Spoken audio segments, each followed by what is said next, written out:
Hi friends, तो आज हम जानेंगे स्टेट्स ऑफ मैटर के बारे में। स्टार्ट करने से पहले आपको ये बता दूं कि अगर आपने मेरे चैनल को सब्सक्राइब नहीं किया है तो प्लीज़ सब्सक्राइब कर लें। So then let's start. States of matter. Matter, आपको ये तो पता होगा मैटर क्या होता है। Anything that has mass and occupies space is called matter. Anything we see around us has mass. Like for an example we can take a wall. जो आपके घर पे दीवार होती है उसमें भी मैटर्स होते हैं, वो सॉलिड होती है, इसकी वजह से उसमें जो मॉलिक्यूल्स का जो अट्रैक्शन पावर होती है वो ज़्यादा होती है। जो मैटर होते हैं उसके अंदर छोटे छोटे पार्टिकल्स भी होते हैं जिसको हम मॉलिक्यूल्स कहते हैं, और मॉलिक्यूल्स इतने छोटे होते हैं कि हम उनको देख भी नहीं सकते हैं अपनी नेक्ड आई से। मतलब हम अपनी आँखों से डायरेक्ट उनको देख भी नहीं सकते हैं, हमें उनको देखने के लिए माइक्रोस्कोप चाहिए होता है। और वो फिर उसके बाद माइक्रोस्कोप के अंदर भी बहुत छोटे छोटे पार्टिकल होते हैं जिनको हम एटम्स कहते हैं।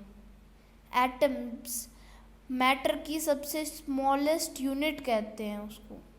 सबसे स्मॉलेस्ट यूनिट होती है मैटर की, और उसको मतलब जो एटम्स होते हैं उसको हम बिल्डिंग ब्लॉक्स ऑफ मैटर भी कहते हैं।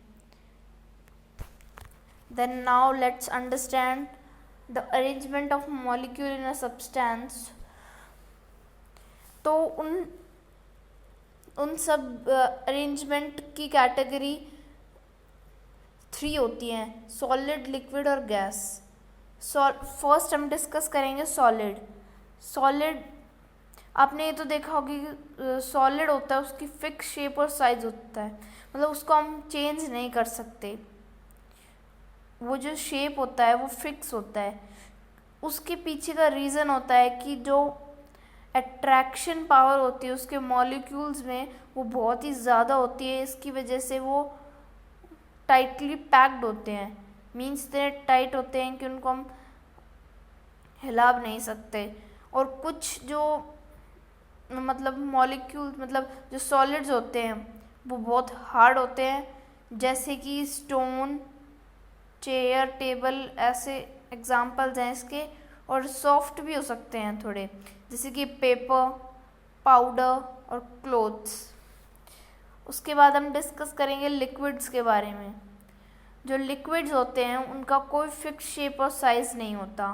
जिस भी हम कंटेनर में उसको डालेंगे वो उसी शेप के हो जाएंगे। मतलब जैसे हम ग्लास में पानी पीते हैं तो जो वाटर होता है उसका शेप बिल्कुल ग्लास के टाइप में हो जाता है।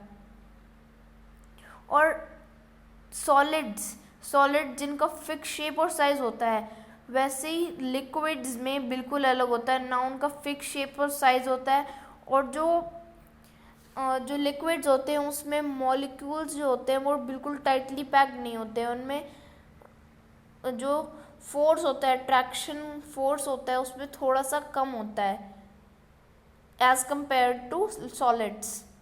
जैसे कि हम उनका एग्जांपल ले सकते हैं वाटर, पेट्रोल, सॉफ्ट ड्रिंक्स और मिल्क, और ऐसी बहुत सारे लिक्विड होते हैं जैसे ये मिल्क। और आप अपनी तरफ से कोई भी एग्जांपल ले सकते हैं लिक्विड्स का। गैस, अब जो गैस होता है जो उसकी थर्ड कैटेगरी है, उसका कोई शेप और साइज ही नहीं होता है।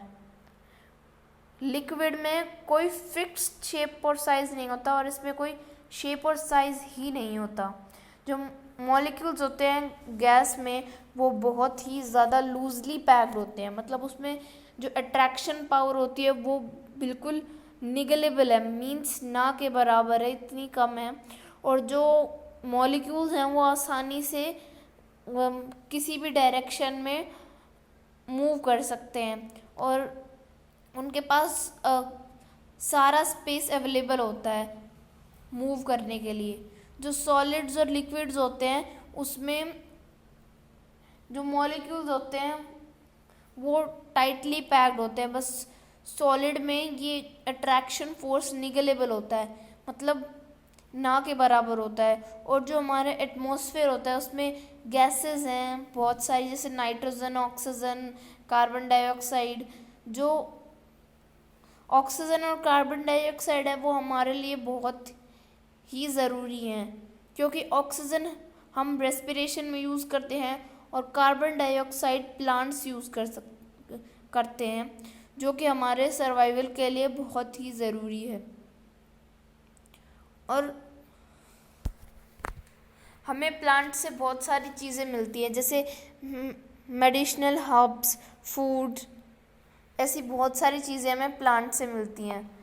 आप इस इमेज में देख सकते हैं जो सॉलिड्स होते हैं उसके मॉलिक्यूल्स कितने टाइटली पैक्ड हैं, और जो गैस है उसके कितने लूज हैं।